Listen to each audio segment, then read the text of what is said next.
The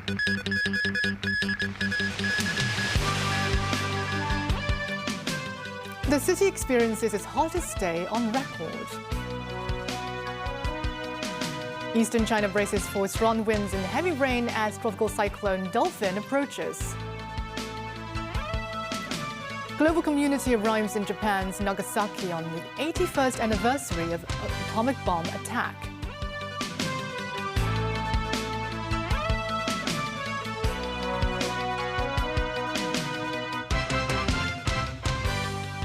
Good evening. Welcome to TVB News. The Hong Kong Observatory records a maximum temperature of 36.9 degrees Celsius, the highest since the city first began keeping records in 1884. Some areas push close to 40 degrees as the territory continues to be affected by the outer subsiding air of tropical cyclone Dolphin. Mimosa Ngai reports. Under the blazing sun, not many people are seen walking outside. For those who are outdoors, most of them have tools to shield against the sunlight, including umbrellas, protective clothing and hats. But not everyone minds the heat. This beach is busy with swimmers as well as those who simply enjoy the sunny weather.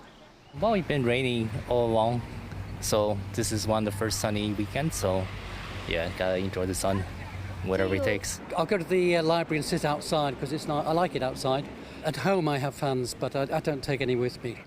On Sunday afternoon, the observatory recorded a maximum temperature of 36.9 degrees Celsius, while temperatures in some districts exceeded 38, including Happy Valley and Wong Tai Sin. In Shanshou, the mercury reached 39.8 degrees, breaking the highest record in Hong Kong since the observatory's commencement of automatic weather station installation in the 1980s. The observatory says the outer subsiding air of Typhoon Dolphin is bringing extreme heat to Guangdong. At 6 p.m., Dolphin was centered about 50 kilometers east of Wenzhou, Zhejiang. It will move across the province and toward inland in the next couple of days. Looking ahead, the observatory says the blistering heat will continue to affect Hong Kong at least until Tuesday. Meanwhile, a 60-year-old hiker died after suspected heat stroke. The man was hiking in Taibo Plover Cove Reservoir before he suddenly collapsed and became unconscious. Moments 9, TVB News. The amber heat stress at work warning has been enforced for most of the day. The Labour Department issued the amber heat stress at work warning at 7 a.m. While the Hong Kong Observatory recorded the highest temperature of 36.9 degrees Celsius in the afternoon, the heat stress at work warning remains at the lowest level. The department will only issue the red warning when the Hong Kong heat index reaches 32 but below 34. It currently sits at 27.3. The index factors in not only temperature but also humidity, airflow and solar radiation levels. A labour union says authorities have issued nearly 200 heat stress warnings so far this year, but all of them are amber. The union thinks authorities should lower the threshold for higher warning issues. Severe tropical cyclone Dolphin is expected to make landfall between Zhoushan in Zhejiang and Fuding in Fujian tonight through Monday morning, with heavy rainfall expected. It passed through the northern waters of Taiwan this morning, with wind and rain intensifying in Taipei, and multiple flights between Taiwan and Shanghai were cancelled. As Typhoon Dolphin gradually approaches the coast of Zhejiang and Fujian, coastal fishing villages are experiencing high winds and rough seas. In Fujian, the typhoon emergency response is raised to level 2. Authorities expect parts of the central and eastern areas of Zhejiang will experience extremely heavy rainstorms, and National Meteorological Observatory has issued the highest level typhoon warning. Affected by severe tropical cyclone Dolphin, flights and high-speed rail services between Hong Kong and mainland China have been disrupted. As Dolphin gradually approaches Zhejiang, multiple airlines have reported flight disruptions. Cathay Pacific, Hong Kong Airlines and China Eastern Airlines have cancelled a total of more than 20 flights from Hong Kong to Shanghai throughout the day. A total of 20 flights from Shanghai to Hong Kong have also been cancelled. On the Hong Kong to Ningbo route, 2 flights have been cancelled today, and Hong Kong Express has postponed its departure to Monday morning. Meanwhile, 3 flights from Ningbo to Hong Kong have been cancelled. Land transport has also been affected. Over today and tomorrow, high-speed rail services have cancelled a total of 6 trains departing from West Kowloon to Guangzhou and Shanghai. An air conditioning catches fire in flat in Taikushing's Begonia Mansion Harbourview Gardens, sending 11 to hospital. Police received report of a fire at around 3 p.m. A number of residents fled their flats, with some 20 of them headed to the rooftop to take refuge. A total of 11 individuals were sent to hospital, with some spotted with their head bandaged. Some were carried away on stretchers, while others required oxygen masks as they were sent to seek further medical attention. The government will host a second district consultation session for the city's first 5-year plan and the 2026 policy address. Chief Executive John Lee says the administration will announce the blueprint for the plan in September at the earliest. Mimosa Ngai reports. Chief Executive John Lee and senior officials arrived at Kowloon Town Government Primary School for the district consultation. About 120 members of the public attended the 2-hour event, raising topics such as Hong Kong youth's opportunity and talent attraction. This man says young people hope to transform themselves through working in high-value-added industries.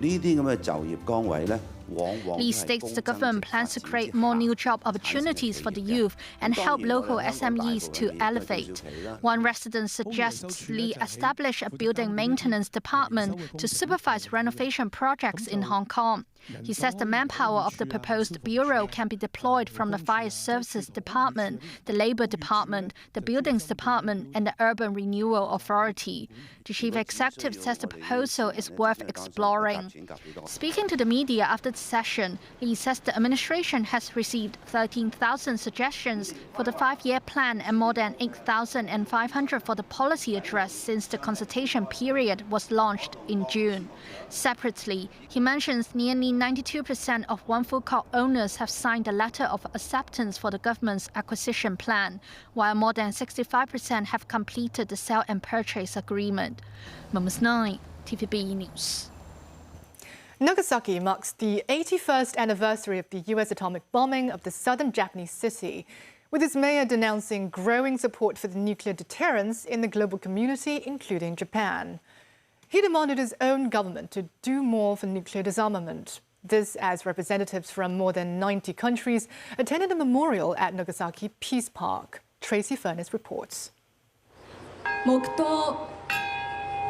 At 11:02 a.m., the exact time when the plutonium bomb exploded above Nagasaki, participants observed a moment of silence. The Nagasaki Peace Memorial ceremony taking place in the Peace Park in Nagasaki City. Japanese Prime Minister Sanai Takaichi offers a flower wreath at the memorial at the Peace Statue. Then others bring their offerings to the Peace Statue. The Prime Minister then offers her condolences to honor the souls of the atomic bomb victims. She says the devastation caused by the atomic bombs of Hiroshima and Nagasaki 81 years ago must never be repeated. She went on to say Japan firmly upholds the 3 non-nuclear principles, and under the oath of let Nagasaki be the last place to suffer an atomic bombing, we continue our unwavering efforts towards the realization of a world without nuclear weapons, as the only country to have suffered atomic bombings during the war.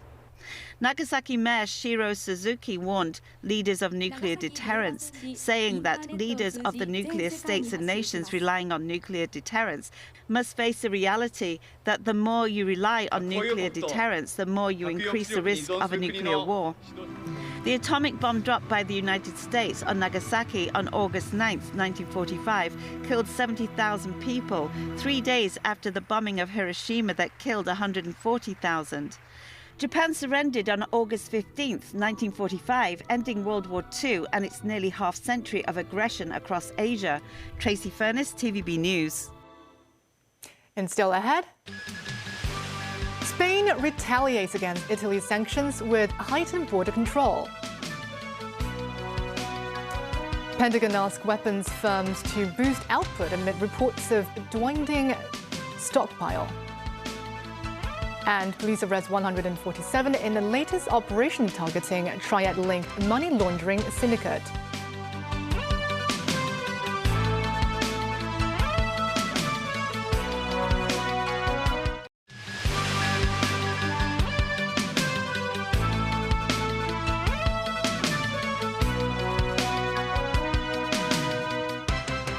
Welcome back.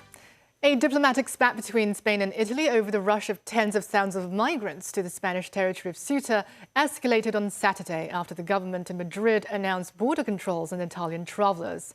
This in response to Rome's decision to impose sanctions on visitors from Spain. Tracy Furness has more.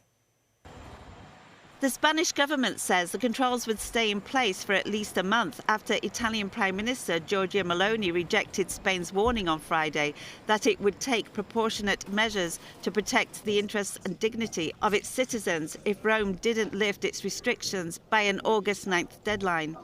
Italians arriving at Barcelona airport were subject to random police checks after the controls were put into effect overnight. Angelica, a passenger from Bari, Italy, says they didn't ask for anything, the ID card or passport. This trip went well. Tamara, a relative of a passenger, says, I think they are protecting their country from everything that's happening here in Spain. Over here, we are being very permissive in a lot of things. I don't see it as something too bad, what Italy is doing. Maria, travelling from Naples, says they've created a fear of big border controls, but in the end, it wasn't like that. Italy began enforcing air and sea border controls on Spanish citizens on August 1st, following Meloni's scathing criticism of progressive migration policies of Spanish Prime Minister Pedro Sanchez that has allowed more than 1 million people to apply for amnesty at the end of last month. Tracy Furness, TVB News. Iran and Oman are reportedly very close to finalizing an agreement on a proposed temporary maritime transit route in the Strait of Hormuz. The developments follows continuous clashes at sea that disrupted global shipping lanes after Iran effectively choked off the strait's passage in late February. However, senior Iranian figures maintained the strategic waterway would not fully reopen without major concessions from the US. Iran's Merk news agency on Saturday released an undated 12-second clip of the country's supreme leader Mojtaba Khamenei for the first time on social media platform Telegram. Mojtaba Khamenei, who has been out of public eye since his father, Ayatollah Ali Khamenei, was assassinated in a US-Israeli strike in February, appeared to be talking to people surrounding him in the rare footage. A report by the official news agency IRNA indicates a deal between Iran and Oman is very close regarding a temporary route for maritime traffic in the Strait of Hormuz, which runs between the two countries. Iran's Foreign Minister Abbas Araghchi has said the Hormuz talks were held between the two sides' military and naval forces based on available maps, and that the temporary route would serve as the basis for the main permanent route to be designated later. He pointed to other conditions that would need to be met to fully reopen the strait, chiefly demanding Washington to compensate Iran for its violation of a peace memorandum of understanding signed in June. Oman's foreign ministry depicts their ongoing negotiations as positive and constructive, while simultaneously issuing a stern warning of repeated attacks on vessels, including a recent missile strike on a vessel belonging to the United Arab Emirates Abu Dhabi National Oil Company that transited the strait. Also on Saturday, Iran shows off on social media the wreckage of some of the US and Israeli warplanes they brought down in recent months. State-run Press TV claims a US F-15 fighter jet and several drones were shot down by Iranian air defense systems. This as the US Central Command announces it has redirected 53 commercial vessels, disabled 2 and boarded 2 as part of its blockade against Iran. US Vice President J.D. Vance reveals progress on Iran talks over the past few days in an interview with Fox News, saying the US is still in the middle of the game and expects oil and gas supplies from the Gulf region to remain at pre-conflict levels. Vance notes Washington is working on setting up a traffic scheme, including demining, to ensure the safe passage, and seeks Tehran to commit to not firing on commercial vessels. Ukraine has reached a deal with the United States on monthly deliveries of interceptor missiles for the Patriot air defense system, as the Pentagon issues directive to American defense firms to drastically ramp up weapons production in a bid to replenish the diminished stockpile of munitions. With the Iran war draining US weapons stockpiles, Pentagon spokesman Sean Parnell says they have been actively focused on boosting munitions acquisitions to provide the weapons American warfighters need at the pace the threat demands.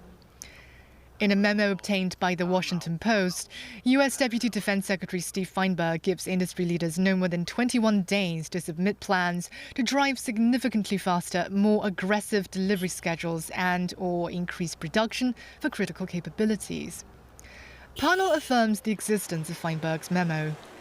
The official adds the fiscal year 2027 budget being considered could supercharge the effort to accelerate production, and that it will inform the fiscal year 2028 budget submitted to Congress for funding. The defense bill demanded by President Donald Trump is currently stored on Capitol Hill, with lawmakers pushing against the war in Iran and resisting a White House request to boost military spending to $1.5 billion. Trump has recently bristled over reports of a munitions shortage and claimed on social media the US has massive amounts, though tempers flare over the issues behind the scenes. CSIS estimated last month that the number of Patriot interceptors dropped from 2,330 before the war to 1,030 when the ceasefire took effect. The current stockpile is estimated to be between 759 and 827, down at least 65% before the conflict began. Speaking to reporters in Belgrade, Ukrainian President Volodymyr Zelensky denounces Russia's latest deadly attacks on Kiev on Saturday. He confirms the newly signed deal with Washington that will ensure a steady pipeline of Patriot missile interceptors to Kiev on a monthly basis, though the supply is still insufficient. British Columbia declared a state of emergency as fast-moving wildfire forces more than 20,000 people from communities in Western Canada, destroying homes as it raced toward towns along Okanagan Lake. The entire community of Summerland, home to about 12,000 people, was ordered to evacuate overnight Saturday, along with about 8,000 people in and around nearby Peachland. Officials had not determined how many homes were destroyed. Premier of British Columbia David Eby announced the emergency as more than 100 wildfires burned across the province, nearly half of them out of control in hot, windy weather and prolonged drought. Police have dismantled a Triad syndicate addressing 147 individuals, including the group's mastermind and core members. Authorities say the operation has successfully broken up the gang's money laundering network. Alina Wang reports. During the operation, police seized assets including $3.65 million in cash and items such as luxury watches, drugs, mobile phones, and weapons totaling approximately $1.3 million. Police conducted raids over 2 consecutive days starting Friday. The targets include 4 drug dens, 8 gambling dens, 1 stooge account coordination center, and 1 money laundering center operated by the syndicate. Police say the syndicate operated through illegal gambling dens and drug dens, where it would acquire bank accounts from drug users and gamblers to facilitate money laundering activities. Syndicate members would break down cash into smaller amounts and deposit them into various stooge accounts. They would also set up online banking accounts for these individuals, followed by frequent online transfers. Ultimately, the laundered money would be transferred into accounts under the name of the mastermind's relatives.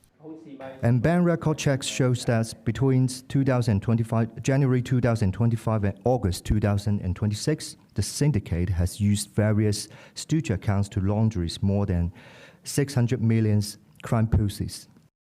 A total of 93 males and 54 females aged between 19 and 72 were arrested, of whom 31 have Triad affiliations. They're all being held for investigation and will face charges including trafficking dangerous drugs, money laundering, and operating illegal gambling dens. The police urge everyone to keep their personal information and bank accounts safe and never give them out in return for rewards. Alina Wang, TVB News. The government is promoting vocational education, but many high school graduates still aim for university degrees. The Technological and Higher Education Institute of Hong Kong points out it will take time to change stereotypes associated with vocational education. Facing a declining student population, future courses will be offered based on evolving industry needs. Alina Wang again.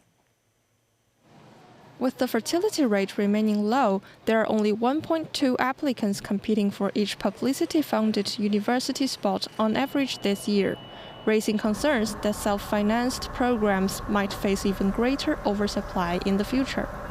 Technological and Higher Education Institute President Alan Lau says on a TVB program that in response to the decline in school-age children, future courses will be offered according to demands.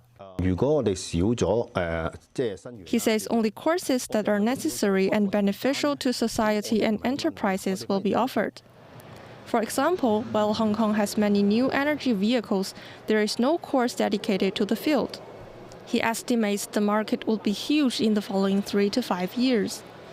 A survey once found more than half of the secondary school students polled believed vocational education was only chosen by those with poor academic results. To change this impression, one of the government's measures is to encourage institutions to apply for designation as applied science universities. And THEI has also applied for such an upgrade. Lau remarks changing people's mindset will take time. He also stresses that for applied science universities, the most important thing is whether research outcomes can be put into practical use. Alina Wong, TVB News. And that's the news. Thank you for watching.